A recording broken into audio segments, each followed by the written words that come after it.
നമ്മളിവിടെ നിൽക്കുന്നത് പ്രധാനപ്പെട്ട വസ്ത്രശേഖരങ്ങളാണ്. ചരിത്രത്തിലെ മഹദിയായ ഫാത്തിമ റളിയല്ലാഹു അൻഹ വിവാഹിതയായ സമയത്ത് അണിഞ്ഞിരുന്ന വസ്ത്രമാണ് ഇത്.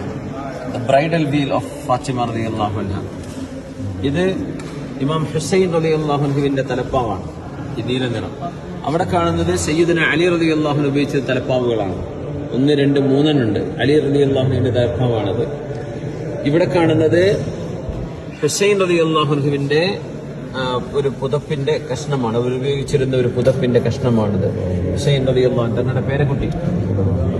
ഈ കാണുന്ന വസ്ത്രം ഇത് ഫാത്തിമ ബീവി റളിയല്ലാഹു അൻഹയുടെ ഉപയോഗിച്ചിരുന്ന ഒരു പെട്ടിയാണിത്. ഈ വലിയ വസ്ത്രം എന്ന് പറയുന്നത് ഫാത്തിമ റളിയല്ലാഹു അൻഹ ഉപയോഗിച്ചിരുന്ന വസ്ത്രമാണ്. ഫാത്തിമ ബീവിയുടെ വസ്ത്രമാണിത് റളിയല്ലാഹു അൻഹ. അവിടെ ലൗഹ ഖബർ ഫാത്തിമത്തു സഹ്റ, ഫാത്തിമ ഖബറിനടുത്ത് വെച്ചിരുന്ന ലൗഹയാണ്. ഉസ്മാനി കാലഘട്ടത്തേത്. ഇത് അതാണ് ബീവിയുടെ വസ്ത്രം റളിയല്ലാഹു അൻഹ. ഈ മുസബ്ബഹ ഉസ്മാനി കാലഘട്ടത്താണ്, 19-ാം നൂറ്റാണ്ടിലാണ്.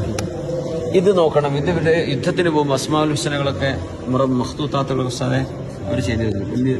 അങ്ങനത്തെ അസ്മാഇന്റെ തഹഫുദിന്റെ കാര്യങ്ങൾ എഴുതിയിട്ട് അവർ ഉപയോഗിച്ചിരുന്നു. ഖമീസ് മക്തൂബ് ഫാത്തിമ മക്തൂബിൻ അലൈഹ ആയാത്ത് കരീമ വൽ വിഫ്ഖ്. inscribed shirt of Prophet Muhammad sallallahu alaihi wasallam's daughter Fatima. Fathima റളിയല്ലാഹു അൻഹയുടെ വസ്ത്രമാണിത് റളിയല്ലാഹു